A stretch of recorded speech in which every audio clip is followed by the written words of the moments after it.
Good morning.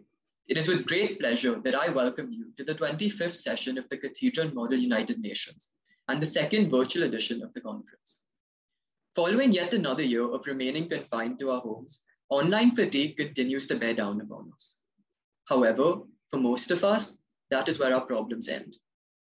Now, I concede that we all must have already heard this before, but it is crucial to reiterate the significance of our privilege at a time when it seems simpler to turn a blind eye towards the overwhelming hardships of those less fortunate than us. It is now more than ever that we need to talk about the issues that concern our community and keep ourselves informed, a spirit epitomized and facilitated by Seema. This year, it is with immense pride that we commemorate the 25th anniversary of the Cathedral Model United Nations. From its conception back in 1996, we have witnessed Seeman mature from mere proposal on a sheet of paper to an annual conference anticipated and attended by hundreds of students across borders and spanning time zones. It has transitioned from a single committee convening in the gymnasium of the senior school building to occupying the vast ballrooms of the Trident Hotel, and now, hopefully for the last time, the screen of your laptop. Nonetheless, our passion to provide students with a platform to not only make themselves heard, but also learn from their peers remains unchanged. Furthermore, as we celebrate a historic milestone and look back at how far we've come, it only seemed appropriate to also acknowledge those things that never change. To this end, Seeman continues to distinguish itself, in part by our adoption of the theme of revolution this year. Humanity's unyielding pursuit for justice, equality, and peace have always found it in conflict with those that stand in its way. Whether it be the Italian wars of the 16th century, when the Renaissance left European powers quarreling for control of the wealthy Italian peninsula, or the United States Senate, which today finds itself tasked with the re-evaluation of its policing system in the aftermath of the murder of George Floyd. The future, too, promises to be no different, as we explore the looming possibility of the complete dissolution of the United Nations and the chaos it threatens to throw our world in. Therefore, over the course of this weekend, you will experience the culmination of months of hard work, meticulous planning, and coordination, all in an effort to redefine your expectations and leave you a more confident and knowledgeable orator. With that, I would now like to invite our Dean, Mrs. Isaacs, to begin the conference with a few words.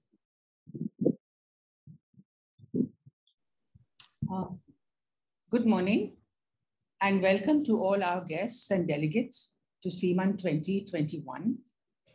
On behalf of the Cathedral School and the office bearers of the Cathedral MUN, it is my privilege to extend a very special welcome to Mr.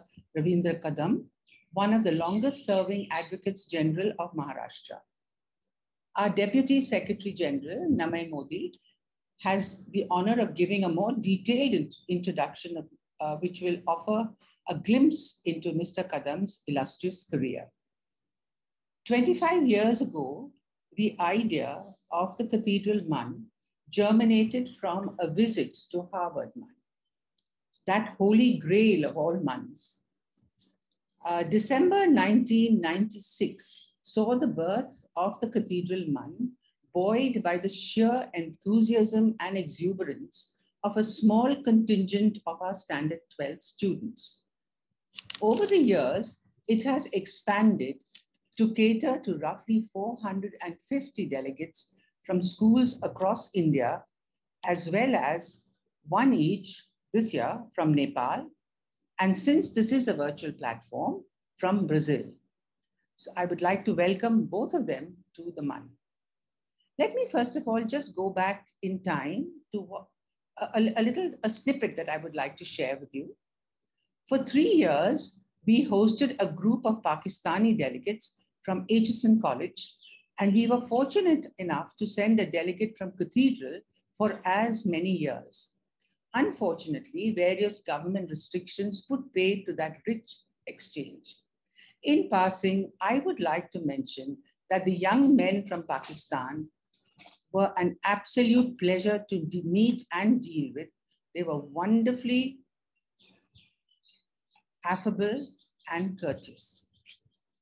Well then, from 2000 onwards, Seeman got a tremendous boost from HMUN when our delegation returned with both the Best Delegate Award and the Best Delegation Award. Cathedral MUN has been on a roll ever since. I'm happy to note that a number of other schools in India have been inspired by the Cathedral MUN to start their own, and they have been kind enough to acknowledge this fact. In 2010, a very ambitious group of Munners was able to persuade me to shift the location from our school to the Trident Ballroom to accommodate the swelling numbers of delegates and ostensibly to celebrate our 150th Founders Day. Unfortunately, for now, the glitz and glamour of this important school event has been reduced. Last year, it went down to a virtual exchange, and so it goes on in 2021 as well. The theme of this year's MUN, revolution, is so relevant in every way. Revolution seems to be an integral part of the human predicament. One would have thought that the world has seen enough of unrest, violence, and bloodletting, but it is clear that we have never learned, and so the cycle goes on till the present day. What we really need is a revolution of the mind, a revolution into true education and learning of grace and beauty. A small aside at this point, there is something that people in high places can learn from our student committees and their directors. Discipline, the value of discipline, order, decorum, and respect for each other. Not for them the mayhem that is a regular feature of our parliament. Our youth can demonstrate excellent lessons in propriety to those of us who should know better. Thank you for giving me a patient hearing. Unfortunately, as a captive audience, you do not have much choice except to push the mute button. Thank you for being a part of CMUN 2021. I do hope that the thrust and parry of Munning will make for an exciting and memorable 3 days. Good luck and happy Munning to all. Thank you. Thank you for this inspiring words, Mrs. Isaacs. Now, I would like to introduce our chief guest for the evening. Practicing for over 35 years at the Bombay High Court, Mr. Ravindra Kadam is a designated senior advocate and a member of the Academic Council of Nalsa University of Law, Hyderabad. Mr. Kadam was one of the youngest and longest serving advocates general for the state of Maharashtra. Perhaps Mr. Kadam's most defining quality would be his knowledge of and expertise in almost all fields of law. Besides appearing in landmark constitutional cases before the Supreme Court of India, Mr. Kadam is considered an authority of intellectual property rights and the Insolvency and Bankruptcy Code 2016. His roster of clients includes almost every company in the top 100 Indian companies by market capitalization, including Reliance, Tata, GSW, State Bank of India, etc. His international corporate clients include a wide array of companies like Hindustan Unilever, PepsiCo, 20th Century Fox, etc. Additionally, Mr. Kadam represented the Securities and Exchange Board of India in the proceedings against Price Waterhouse and Company in relation to the Satyam scam. He was one of the lead counsels appearing before the Tata's sons in the Cyrus Mistry Tata matter. Unsurprisingly, Mr. Kadam is equally empowered for his work on cases relating to environmental and social issues, including the Mill Lands case, the preservation of mangroves in Mumbai, the development of a hilltop zone in Pune, and the ban on dance bars, amongst others. He's also appointed to the special probe in the criminal proceedings against Alistair Pereira, who was convicted for killing 7 people and injuring 8 while driving under the influence of alcohol. Welcome, Mr. Kadam. The CMUN Secretary General and the head girl of our school, Ishita Singh, would now like to engage in a conversation with Mr. Kadam. Thank you, Namir. And thank you so much, Mr. Kadam, for being here this morning. We are so honored to have you and to have the opportunity to pick your brains regarding your work and the status of the nation and the world. To begin, could you please tell us a little bit about your experience as the Advocate General of Maharashtra and perhaps tell us what were some of the challenges you faced in this position and how you tackled them? Right. So Firstly, India has a written constitution. And when we adopted this constitution in 1950, it was preceded by a constituent assembly, which consisted of the most brilliant people in India then, because then parliamentarians then were really the creme de la creme of our society intellectually. They were doctors, they were lawyers, they were the best engineers, and all kinds of people, and of course, politicians. And Dr. Ambedkar sat and made that Constituent Assembly. He got into the committee and he was the head of that committee, which made the Constitution. They went through almost 50 or 60 constitutions of the world and studied them in detail and then debated it in the Constituent Assembly clause by clause. And they came upon, finally decided that we should adopt the concept of an Attorney General for India. And we should also have for each of the states an Advocate General. They specifically put it down in Article 76 of the Constitution for the Attorney General and in Article 165 of the Constitution for the Advocate General. And the role of the Advocate General, which is in each of the states, is to advise the governor, advise the government, and to advise the state legislature.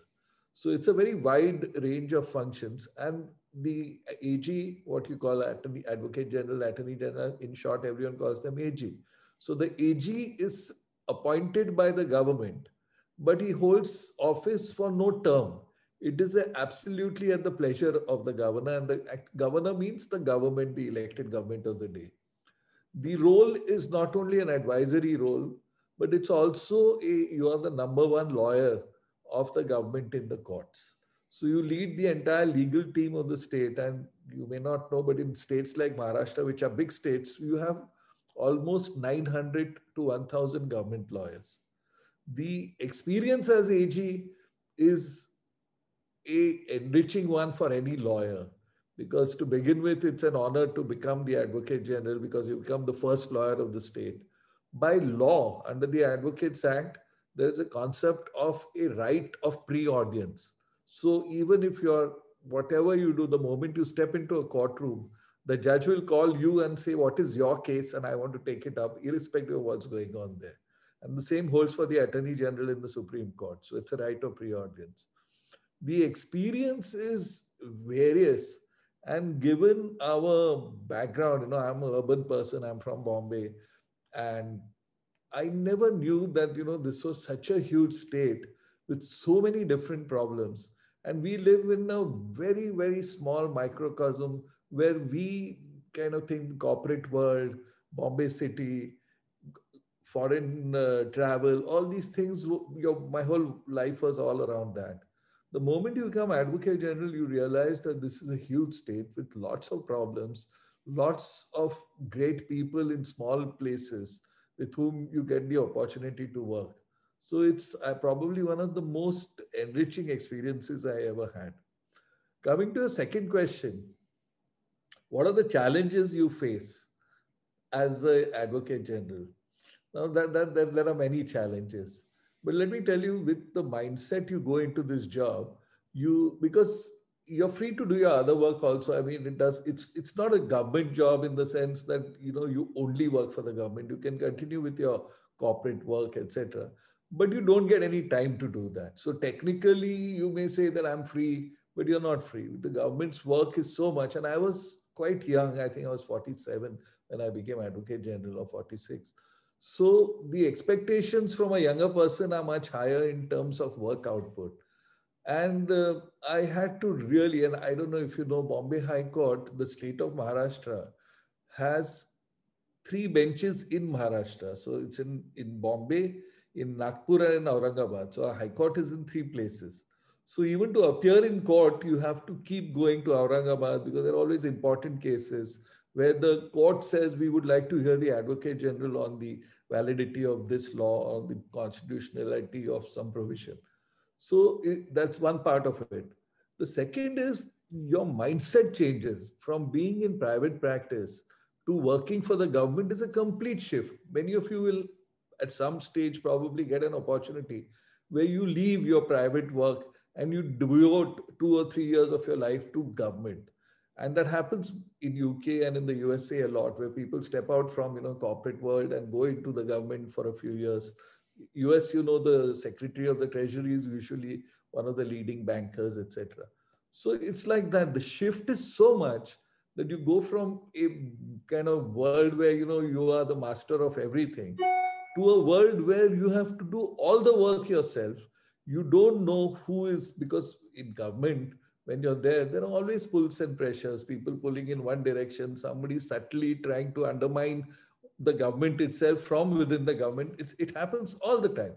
And you spend your first year or so just trying to understand this, that the persons who come and tell you what they represent for the government may not necessarily be the right thing to do, may not necessarily be in the interest of the people of the state. So the challenges are many, but after some time you learn to deal with it. And of course, you have to handle politicians. So that's a completely different ball game altogether. Yeah. So especially since you spoke about like the constitution and that the what roles and instructions sort of the constitution lays down, what is your opinion on the increasing politicization of the judiciary? Does it truly function as the independent body that the constitution intended it to be? I think the public perception and reality, there is a big gap on the judiciary. When the constitution was adopted in 1950, and the provisions relating to appointment of judges haven't changed substantially. The provision is that a judge of the Supreme Court or the High Court shall be appointed in consultation with the Chief Justice of the Supreme Court or the Chief Justice of that concerned High Court.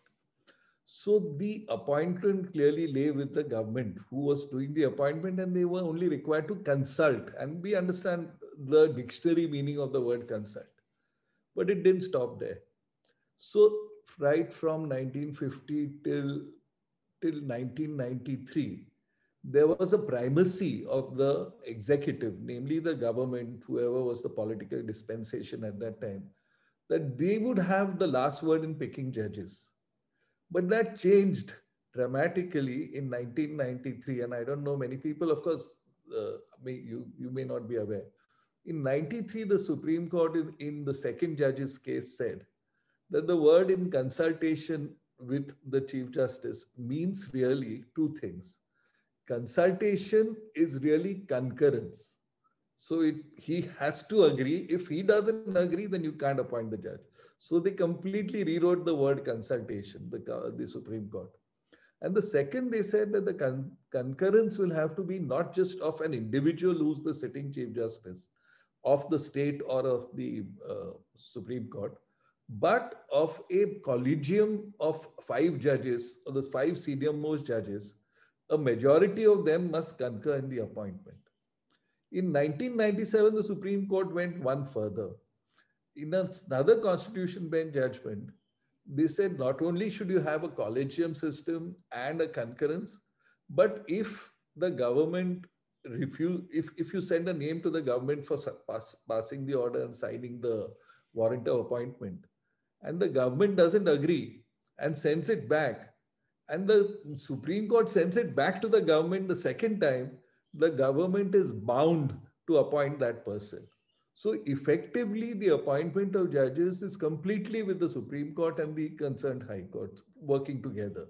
It is taken out of the realm or the domain of the political body who rules the day. So therefore, politicization of the judiciary was substantial at one point. But post 1993-97, when only judges started appointing judges, the problem, I would say, of a political person being appointed is gone.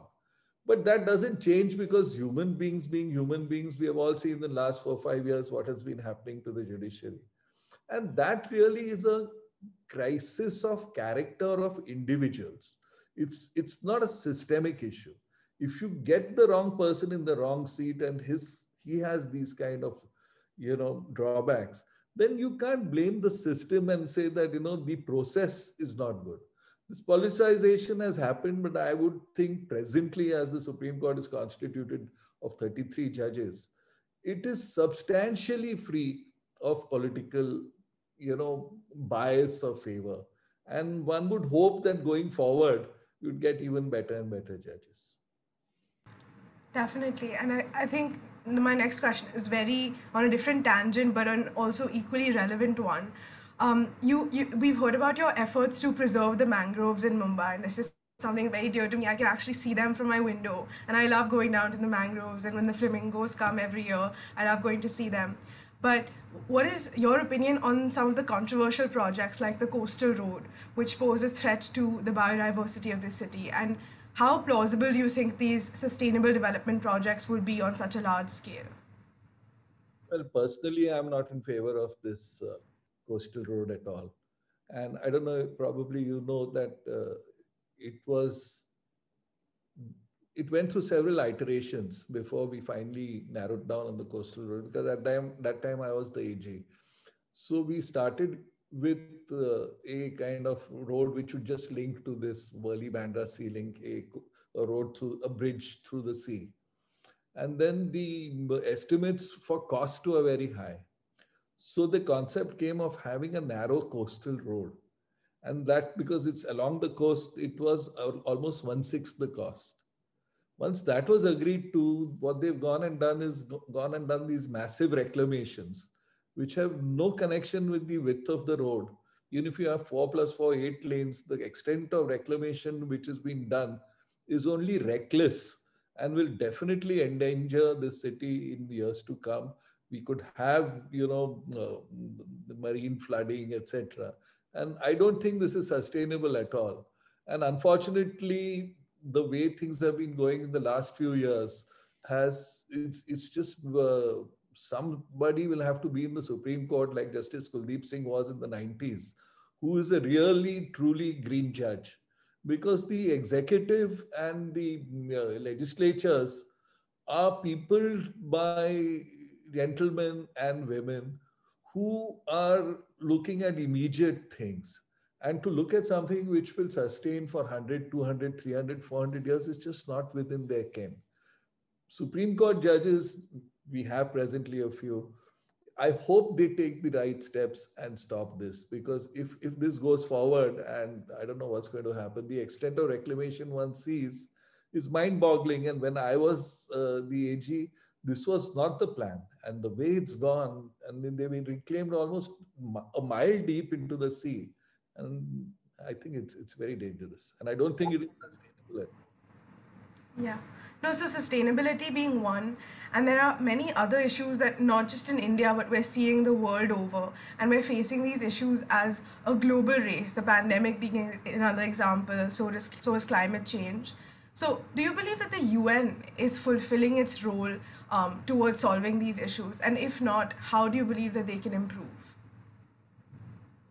Unfortunately, the world leading governments like the UK, China, and particularly the USA have been having, changing policies. When the previous US government, they just stepped out of the Paris Accord. And then with the present government, fortunately, has come back to the table, but they've not been too quick to do it. They have their own domestic issues, and this COVID has not helped in, expediting that process. And given the fact that the present US president also has 4 years and almost half a year, he has already not done much.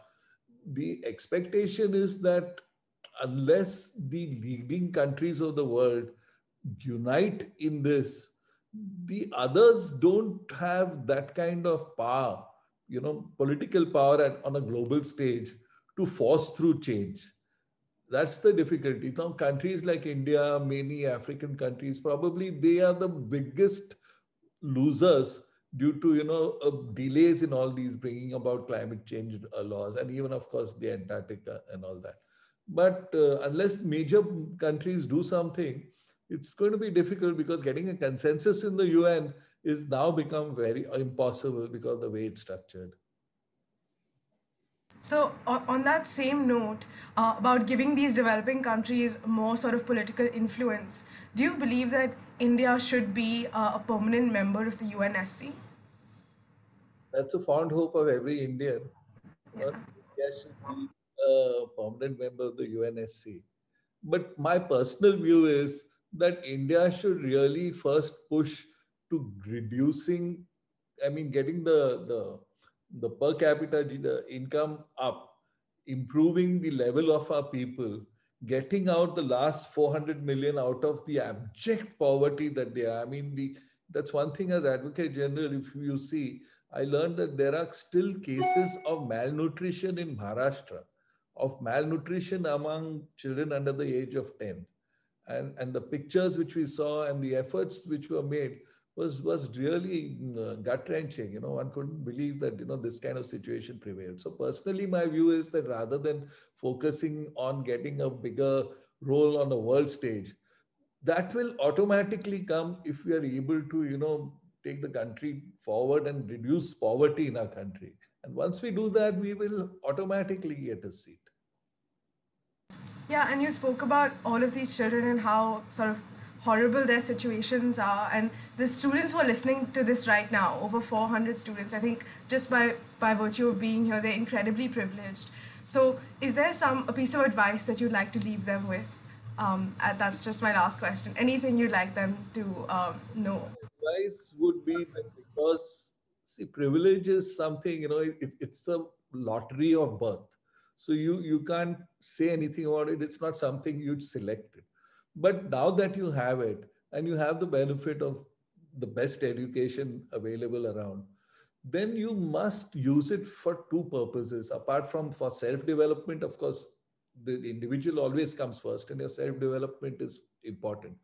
But your self-development will not be complete unless you go out and see what is happening around you. And if you develop a sensitivity towards others, which hopefully institutions like yours are doing, then you'll be a complete human being. Otherwise, you'll have material success.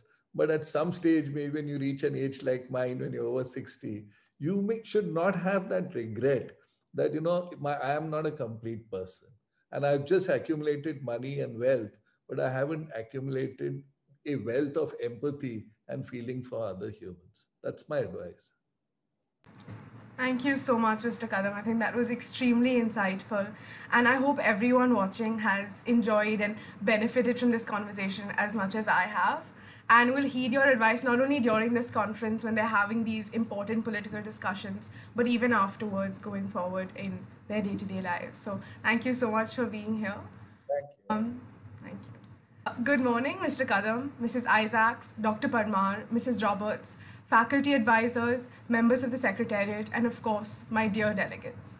It is my absolute pleasure and privilege to welcome you all to the momentous 25th annual session of the Cathedral Model United Nations. CMUN is known for being the oldest, largest, and most prestigious student-run conference in the country. But what sets it apart is that it is revolutionary, challenging, dynamic, and truly ahead of its time. In 1996, a single committee enterprise galvanized a faction of young leaders to establish a dedicated symposium club, a MUN of this magnitude, and an illustrious legacy that you delegates now have the opportunity to experience. If I ask you all to think of a word of the year, or since we've lost all track of time, a word that represents the status quo, I'm sure many that come to mind are in the realm of quarantine, the new normal, Zoom, and the dreaded unprecedented. But there is one word in particular that I have learned this year that really sticks out to me: unlearning. And if you haven't heard this word, I'm delighted to be the one to introduce it to you. We've missed out on a lot this year, but I don't want this word, unlearning, to be one that you miss out on. Why? Let me begin by reassuring you. If you've ever made a mistake in your life, you already know this word. Perhaps go back to when you were taught about the tortoise and the hare. Slow and steady wins the race, right? Then you rode a bike for the first time and realized that not only is speed your friend, but it's the only way to steer steadily. That's all there is to the process of unlearning. Learning to let go of things that you've been told because you know better for experience, and then letting go of certain experiences so you can be open to having new ones. But unlearning is not just about learning from mistakes or adapting or replacing the old with the new. The reason it's my word of the year is because it means recognizing and removing ideas that you were never taught or told, but have been ingrained in your mind from the time you were born. Unlearning is seeing beyond society's superficial layers of class, aesthetics, color, and gender and peeling them back one by one. Unlearning is breaking down barriers that stop you from forming and voicing your own opinion. Unlearning is making sure that, to quote Kipling here, all men count with you, but none too much. Unlearning is change at its roots. So, what is something that you would like to unlearn? One thing that as a young person, and I'm purposely using the word young person instead of adolescent or teenager because it seems to have more weight to it. One thing that as a young person I have gone through, and I've seen a lot of young people, especially young women, go through, is overcoming learned helplessness.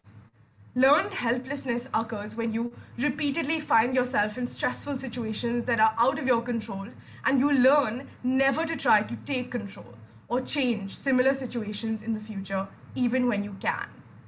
We are all a product of the challenges we face and how we deal with them. And when we're shunned for being curious or assertive or headstrong or opinionated, we learn instead to be helpless. We are conditioned to be dependent, to be doubtful, to be passive, and it becomes very difficult then for us to believe in ourselves and stand up for what we believe is right.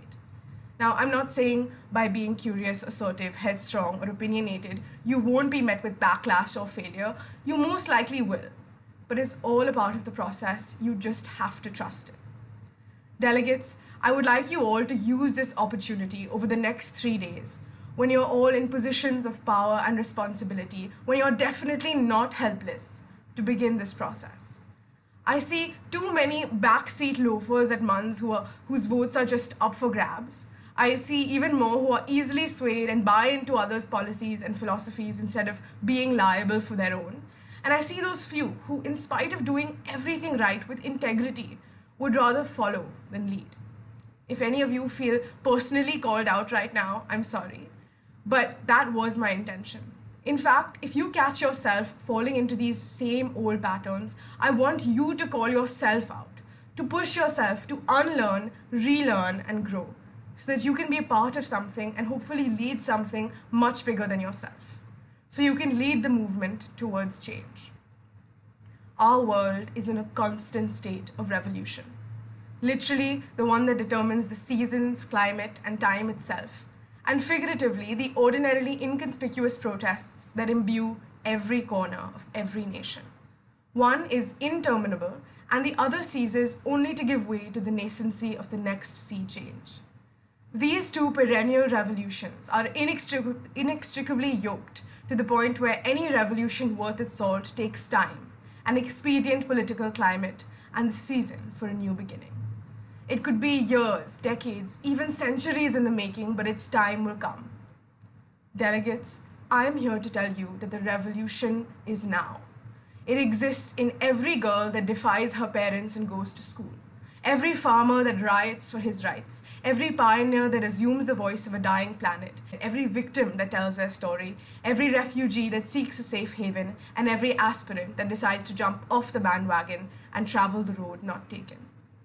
It is up to you to find the revolution you resonate with and take your place within its ranks. Start here at CMUN, where each of our 10 committees represents a revolution that transcends time and place. Now, instead of telling you what and how exciting our committees are, I'm going to tell you why. Why do they transcend time and place? I'm going to answer a question that every non-Munner has asked me. Why do you do what you do? I'm sure we're all passionate about political science, international relations, history, debating, and honing our 21st century skills, but there's something more to it. There's one word, one strategy that I picked up while writing a research paper last year, and I promise this is the last word I'm going to try to add to your vocabulary, at least for this morning. A pre-mortem. A pre-mortem is being smart at the start and operating on the assumption that your project, solution, paperwork has failed. It's dead. And then asking what did go wrong instead of preemptively wondering what might go wrong. This prospective hindsight allows you to assess the pragmatism of your solution, avoid bias and heuristics, pay attention to detail, identify loopholes, and most importantly, accept failure without losing the motivation to succeed.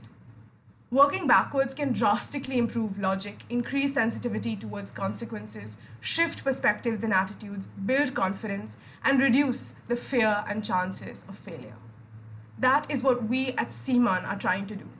By creating a committee that at a time when the UN doesn't exist, or the Great Depression is looming, or you're on the verge of legalizing drugs, or cannibalism is prevalent in the midst of a civil war, and constantly throwing crises your way, we're letting you conduct a pre-mortem.